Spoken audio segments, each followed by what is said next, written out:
जय श्री महाकाल मित्रांनो, आता आलो होतो आम्ही उज्जैनला सगळेजण आणि मी ड्रायव्हिंग करतोय.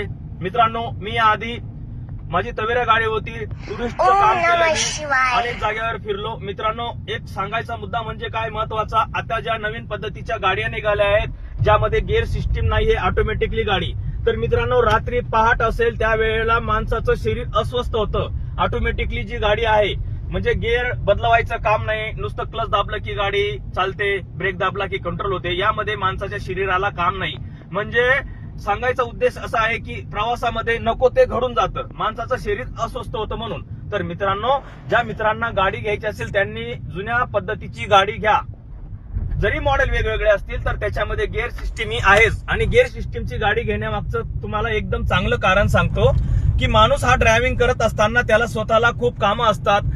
गिअर टाकणे, क्लच दाबणे, यामध्ये माणसाचं शरीर अस्वस्थ होत नाही, झोप येत नाही रात्री पहाटे, आणि ह्या कारणाने प्रवासामध्ये ऍक्सिडेंट पण कमी होता.